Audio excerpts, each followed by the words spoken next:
Transmitting high atop of Florida's peninsula at 108 feet. This is your host, Alpha Mike. Listening to episode number 94, Mongols MC, and why everybody's watching. It's an important episode because it's going to have layers of what's most important to all listeners, and that is our constitutional freedoms. But before we jump into that, how do you get in contact with us? Well, it's easy. It's Raider Cop Nation. Scroll down to the bottom, and of course, the icons pop up. We're on Twitter. We're on Instagram. We're on Facebook. We're on everything else imaginable. What's the other name of that thing? Pillar. We're on Pillar and everything else. Social networking is okay, but soon I'm going to have an episode about that. How the end is near. The end is near to social networking.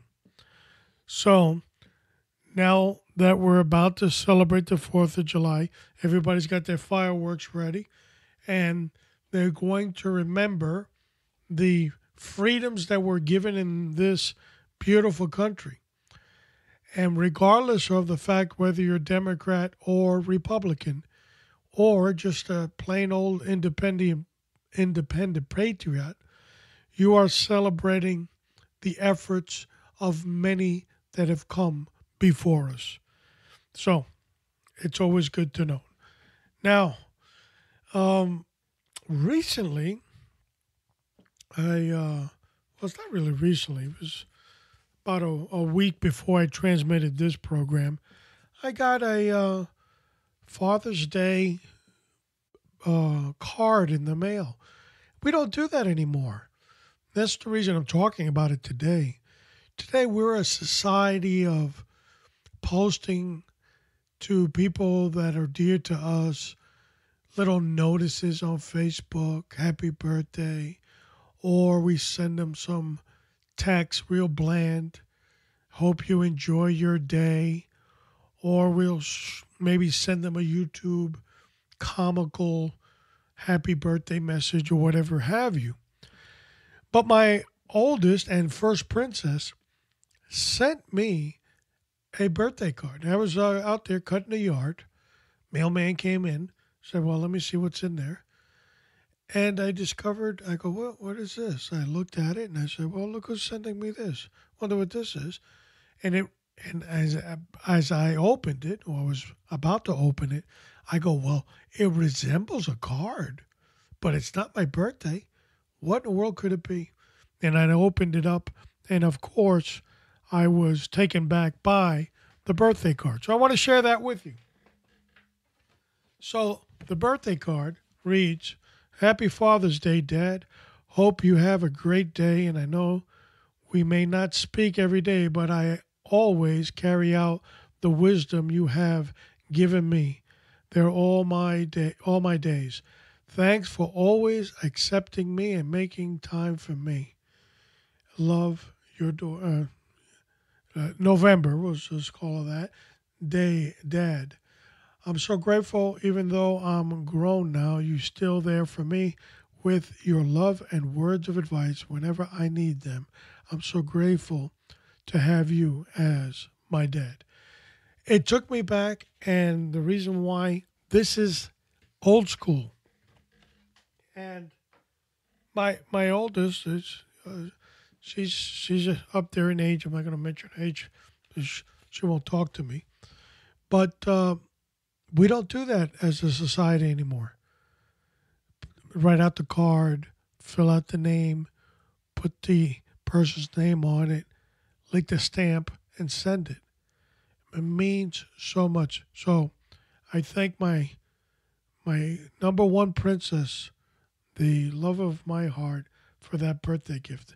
It took me by surprise, and I'm happier and smarter because of it. All right, so let's get on with the leadership quote of the week.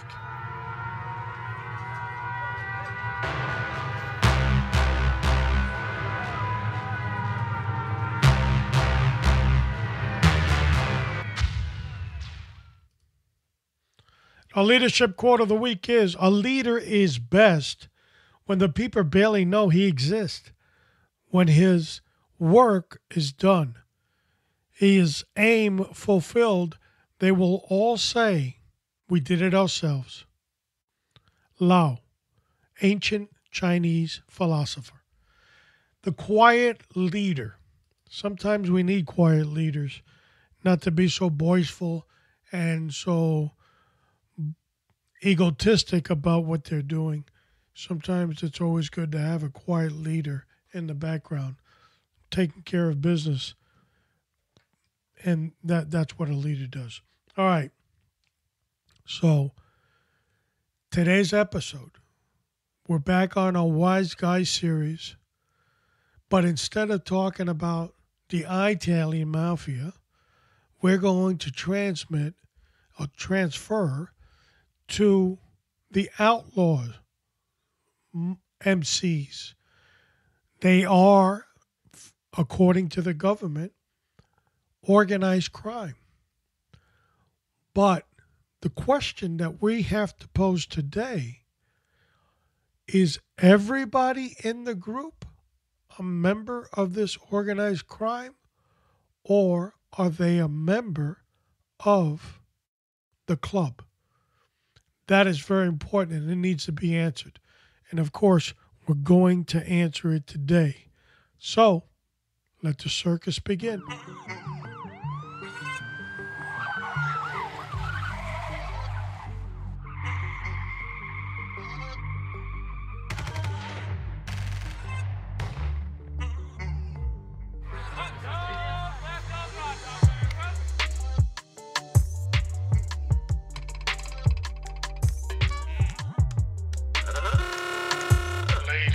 Gentlemen, boys and girls, children of all ages, welcome to the main event.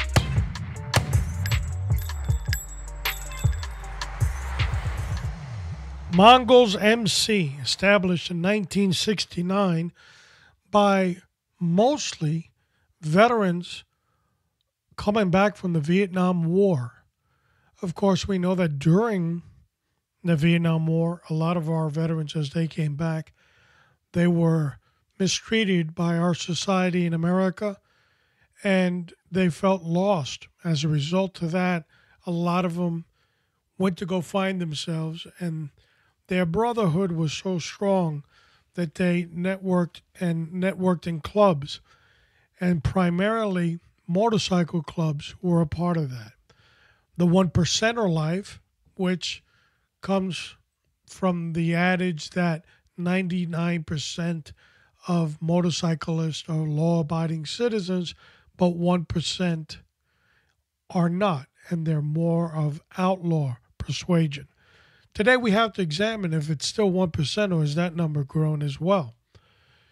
So they formulated their group together, and they call it the Mongols. They were lashing out at maybe themselves. Who knows what they were lashing out for? But they felt happy based on the freedom that they were receiving being part of this club. The club was formulated in Montebello, California. The motto of the organization is respect few, fear none. Today they boast a membership of 1,000 to 2,000 members, somewhere in between. They've gone from humble beginnings in California, in Southern California, to worldwide membership. And some of the membership that they have, we'll go ahead and read you the quite plentiful list that they have formed or created. So they've got chapters in the following countries: Australia, Canada, Denmark, Germany, Indonesia, Mexico, Malaysia, Singapore, Switzerland, Thailand, and, of course, the United States.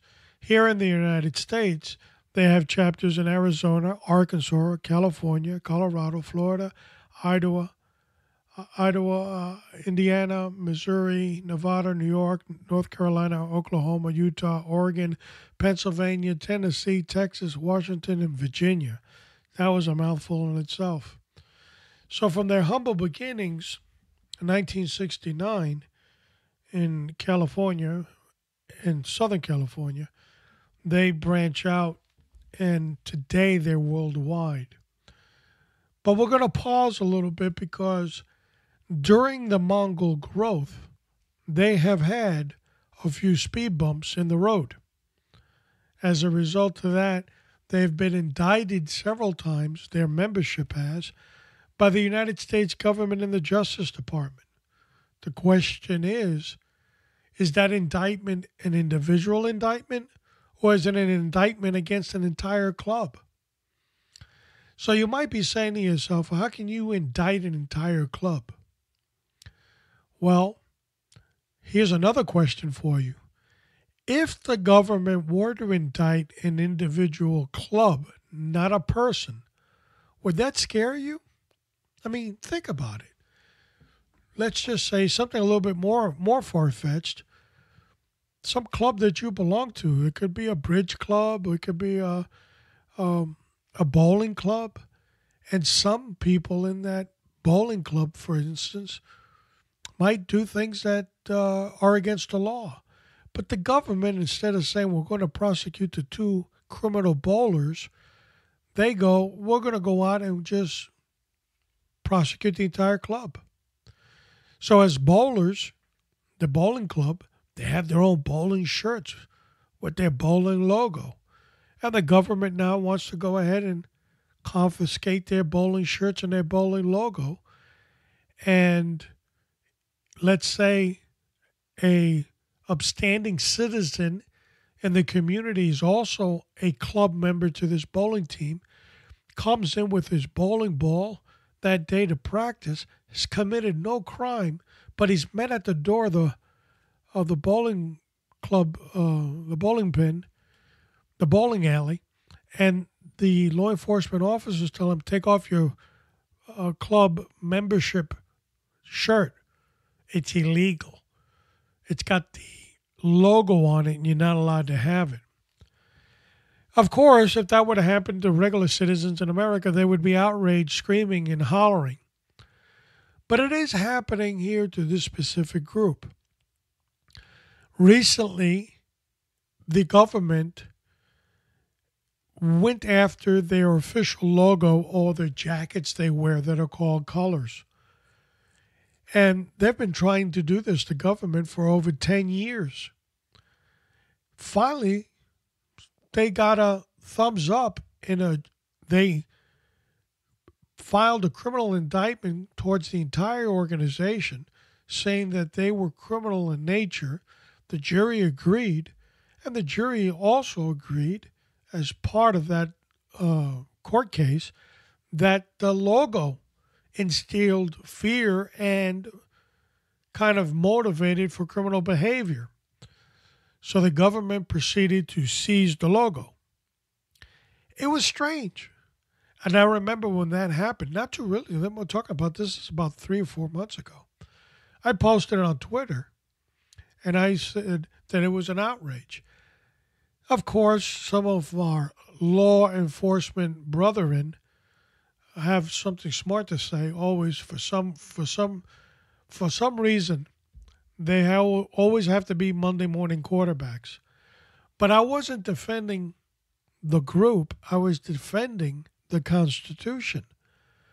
Because if the government can far reach with the story I just told you about the bowling ball club, and they're doing it to these 1%er motorcycle club guys, who's next and what's next? So it's a little strange. But let's back up a little bit because we got a lot to talk about. Their first, well, I don't know if he was the first president, but he was one of their presidents, was a guy by the name of Roger Penney, also a Vietnam veteran. A lot of the guys in the beginning, when they first formed in the 1969, they incorporated 1970s, were, of course, Vietnam veterans. A lot of them were white, but some of them were Mexican. Now, the premise of the group has always been said that because they were not allowed as members of the Hells Angels motorcycle gang, because they were Mexicans, they went and formed their own group. Now, of course, we know this to be true because it's been given in testimony in court. And even one of their first members or founders, Jesse Ventura, which was the governor of Minnesota, like he says, and the wrestler from the WWF days, Jesse the Body, and Navy SEAL. He was one of the founders in the beginning as he was transitioning out of the SEALs. He had to burn some energy, and he hooked up with the group, and they formed the Mongols. He even, went on to do some interviews right after this case, showing people he had a membership card and how he was allowed to keep his jacket from the members, from the club itself.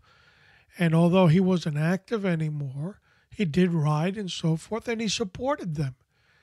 So Jesse Ventura has always been known to do things that are a little bit outlandish and away from the ordinary pack. But here I had to agree with him. Not that the group is innocent, but more so is, wait a minute, if you convict this group today, then you're pretty much convicting Jesse Ventura too. He was a crook and a criminal back in the 70s. And was that the premise that the group was founded under? So that was interesting in itself. So through Roger Penney, he led the organization, and they stayed small. They stayed in Southern California. Of course, they were building their ranks. They might have got up to 300-400 at the time. They were pleasant with themselves and their size. And then they had a new president that took over right after they had their rumble fight, war, whatever you want to call, with the Hells Angels. Now, they had been feuding with the Hells Angels since the 70s because the Hells Angels, their jacket, on the bottom rocker of the colors on the back of the jacket, it says the state of California. So in the 70s, when the Mongols put on their rocker on the bottom rocker, California, it stirred up a trouble between both groups, and the Hells Angels said you can't have it. Broke out in a war. This one shot that one shot the other one, this one blew this one up.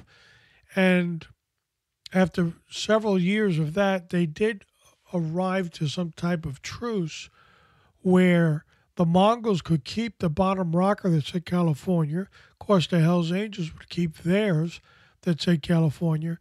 But the Hells Angels would leave California, Southern California, and they would move up to Northern California. They were up there already, but they were move any of the chapters they had south to north, and there would be a boundary. Well, shortly after, the Mongols didn't like the boundaries. They wanted to put up a chapter in San Jose, California. The Hells Angels had a chapter there. There was no, you can't do that. That's breaking our agreement.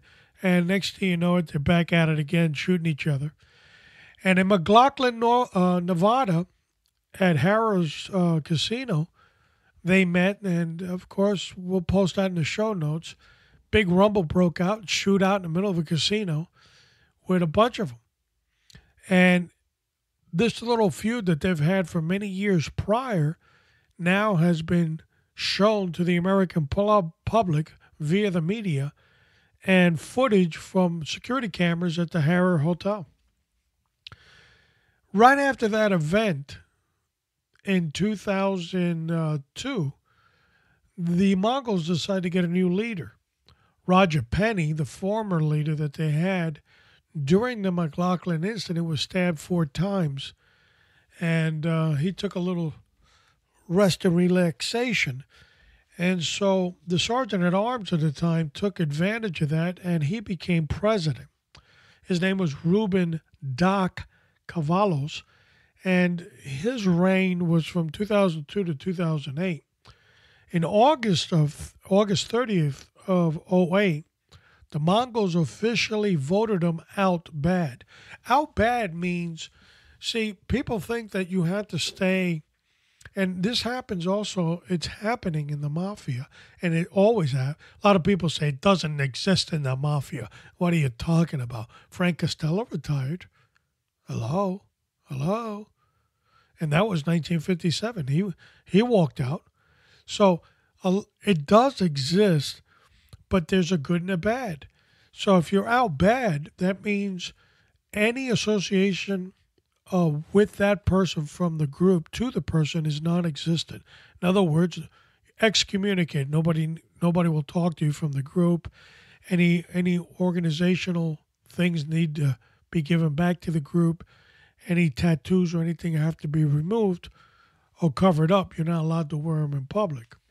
Well, Doc Cavazos, he made some huge mistakes, but one of the things he did do was increase the membership of the organization. Now, he had a war with the Mexican mafia. What occurred was a little skirmish between some Mongols and some Mexican mafia members that were doing the Mexican mafia members were doing a little drug deal on some little motel somewhere. And the Mongols were staying there, and they saw the activity. They could read the writing on the wall, and they said, this is a drug deal.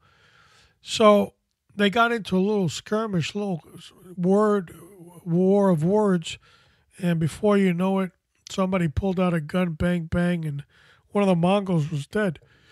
So the Mexican mafia, the way they summed it up, that whole incident was, it was perfectly fine. Cops came, arrested all our people, and took all we had, including our money and our dope. So the way the Mexican mafia said it and told the Mongols, well, you owe us 10 grand. Well, Dr. Cavallo said, I'm not going to pay.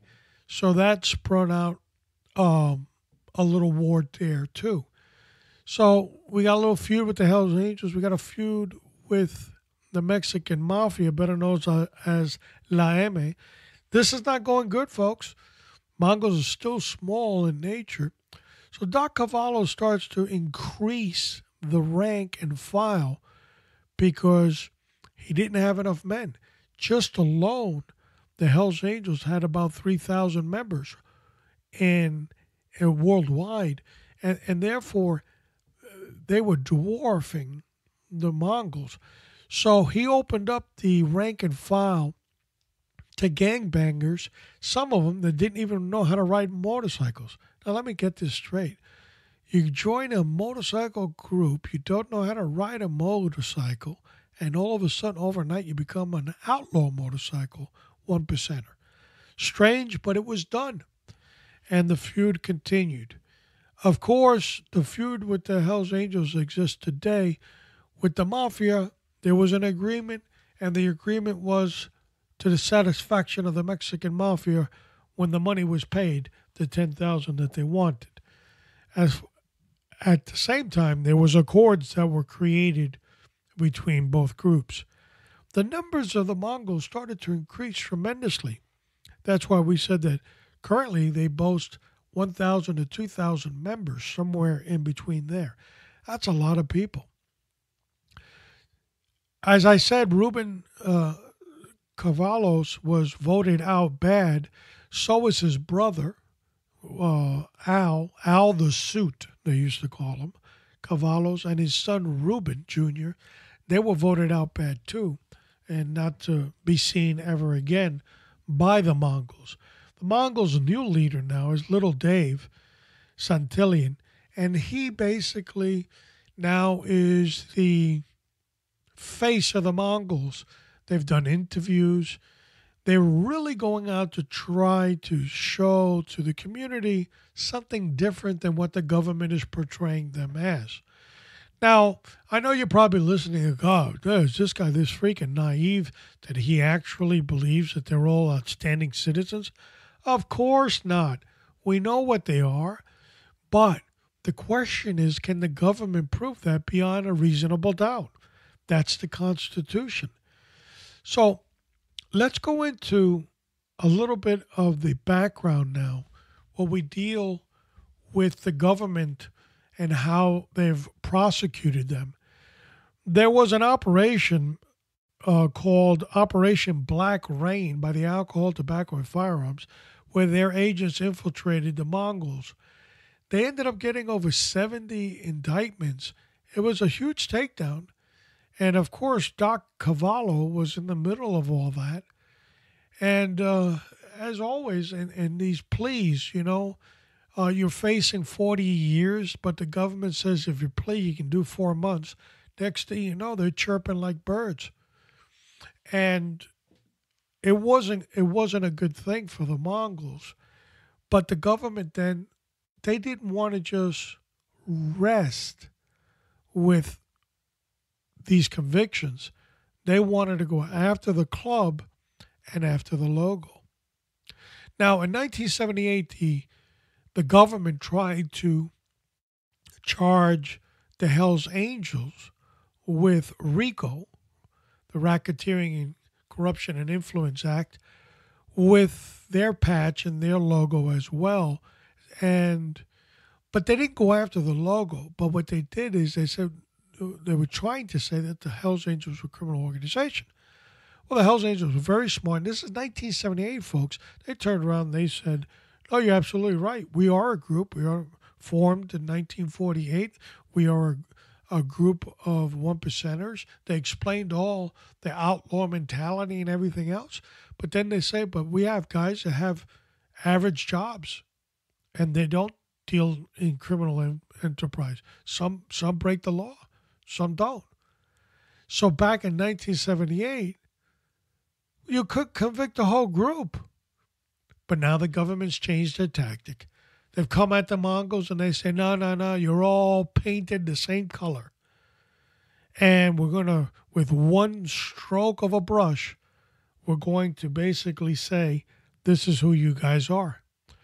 Strange and perplexing, they proceeded. Over 10 years, they've tried to get the logo or the patch or the colors of the Mongols. Well, they have this court case, and as I told you, they were found guilty on various charges of conspiracy to distribute, conspiracy to murder. All these things were thrown in there. But now they're basking everybody, all the apples and oranges in one basket, and they're saying, you're all a bunch of crooks. They got their conviction. The judge, therefore, basically gave them thumbs up to start seizing jackets. And pretty much that's what the cops started doing. I gave my little analogy in the beginning of this episode about the bowling club. So you start to wonder, how can this be? Let me give you an example. Another example.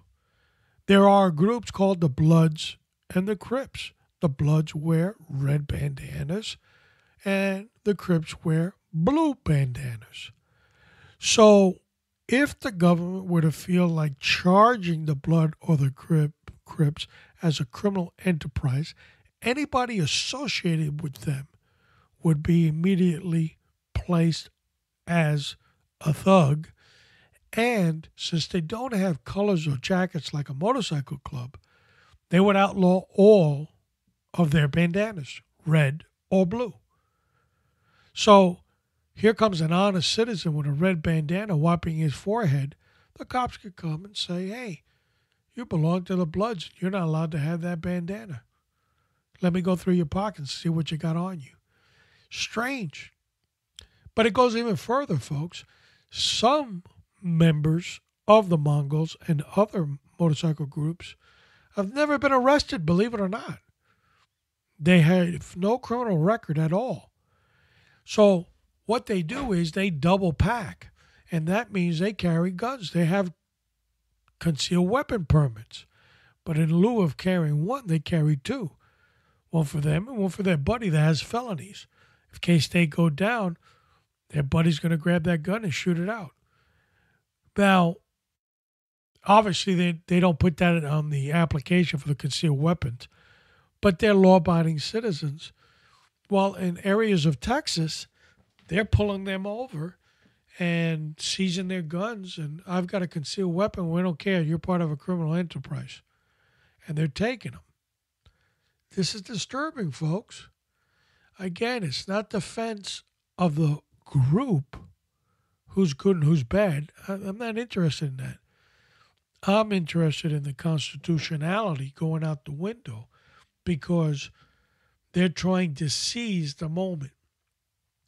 Now, it's strange to me how the government picks on this group, and they've never picked on any of the other groups. Like, they attempted with the Hells Angels. They failed miserably. But there are other motorcycle groups that are a lot larger. You have the Big Four, and, of course, that's the Hells Angels, the Outlaws, the Pagans, and the Banditos. But they chose the Mongols. What was the government so fearful about the Mongols that they all of a sudden wanted to throw the Constitution out the window? Strange, but obviously it happened. So we discussed about their little skirmishes with the law. One of the things that Doc Cavazos did also was he started giving out patches like awards to members. And some of these, might have said that you did a specific act, maybe not criminal. And so they gave you a patch.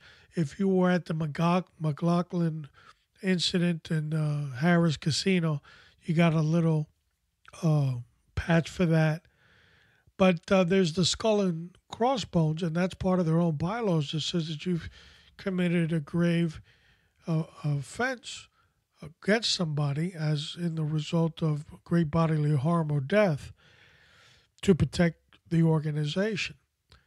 So these are some stupid things that when running a criminal enterprise, people should not do. Okay? Imagine the mafia handing out merit badges. They wouldn't last very long. So the current argument from the attorneys of the Mongols today is they are a law-abiding group as motorcyclists. They subscribe to the 1% outlaw mentality, which does not necessarily mean that you are against the government or you're breaking any laws.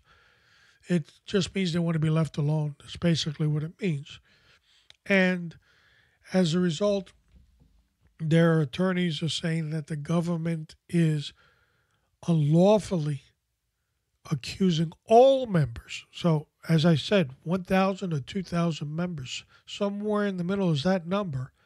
All of them are bad. Now, it would be mind-boggling that some of the members, not only in this group but in other groups, MCs, one percenters, are doctors and lawyers. So that in itself is mind-boggling. But they subscribe to the outlaw lifestyle. They like it. I don't know, maybe since they were a kid, that's what they wanted to do. I can't tell you why they do it.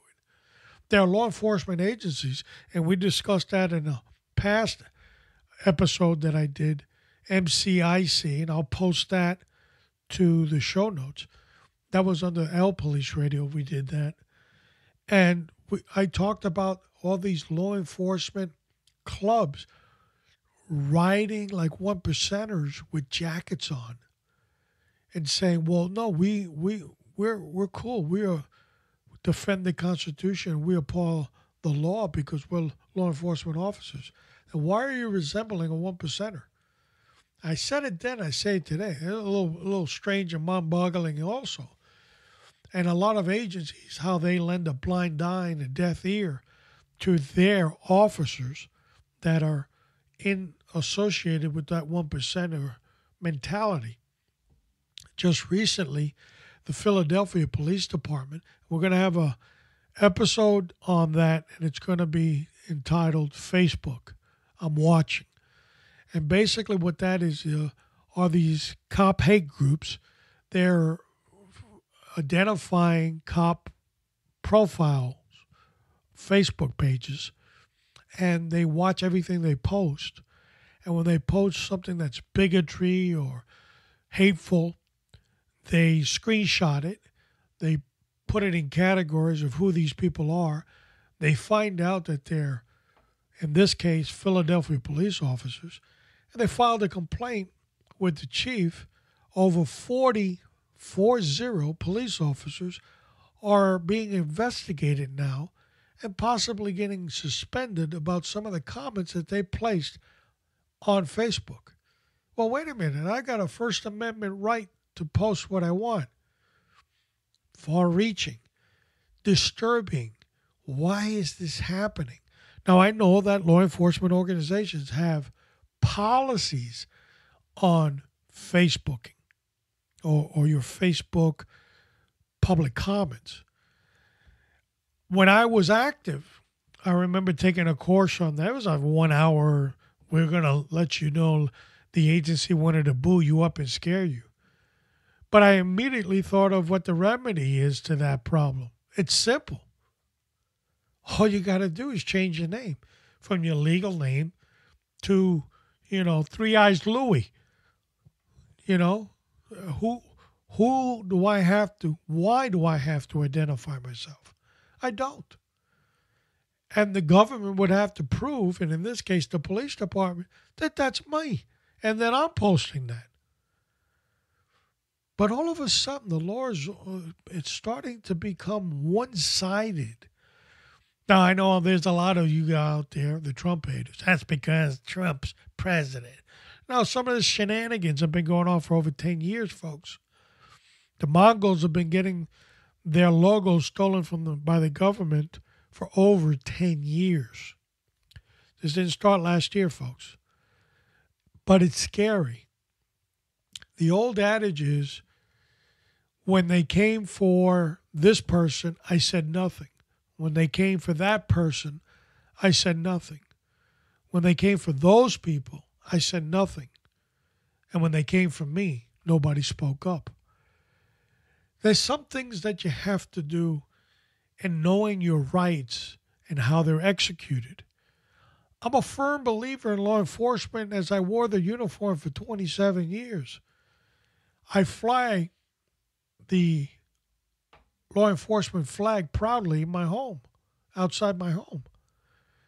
There's no doubt about my loyalty to that specific group. But some of these officers are being led like sheep to slaughter by the chiefs of police. But my friends, that's another show that I will gladly give you in the future about how these hack police chiefs are starting to bend a little here, a little there to soften up police officers. So let's get back to the Mongols. So currently there was a federal judge by the name of Judge Carter that he turned around. He told the Mongols, the government on the Mongols logo, stop right there. You cannot take their logo. That's a far reach of the First Amendment right of freedom of speech. That logo represents their speech, and I'm not going to have it. So, of course, the government appealed it, took it to the Ninth Circuit, but they call it the circus. And basically the Ninth Circus said, well, the judge is partly correct, but he let the round off too early. He should have waited because there's going to be 3 hearings from Justice Department lawyers that are going to seize Mongol property, monies, and logo in these criminal proceedings. And when they get to the part of the logo, then the Mongols' attorneys can argue First Amendment. So in other words, it's a process. So now nobody knows. Everybody's sitting back and watching this in amazement. eating popcorn, basically saying, if they get done, we all get done. So our freedom depends about currently from a bunch of one percenters motorcycle crew. Our freedom depends on them. If they lose, ultimately, we all lose. Society lose. How can you say such a thing? They've been indicted as a criminal enterprise. I can't say it enough. Get your head out of you-know-where, folks. It's about bending the Constitution too far. Too far left. Too far to whatever side you want to say. You can't far reach the Constitution. Here's my perspective on all this. So if the Mongols currently have between 1,000 and 2,000 members, can the United States government say beyond a reasonable doubt that each one of those members are criminals? The answer is no. So therefore, how can you convict the entire group? Because their bylaws said something? Far reach here. This one's a far reach here. I'm a firm believer if you're going to play the game, you got to play by the rules. Because if you play out of the rules, then you can get hurt. And you can hurt a lot of people. This is Alpha Mike, and it has been my honor and my pleasure to be your host on Raider Cop Podcast. Of course, as always, I urge you to continue to pray for yourself because we need you in the fight. Pray for your family. Pray for your community. Pray for the law enforcement or agency that serves you. And most importantly, folks, pray for the great United States of America. This is Alpha Mike, signing out. And guide her through the night with a light from above, from the mountains to the prairies, to the oceans white with foam. God bless America, my home, sweet.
Just 1322.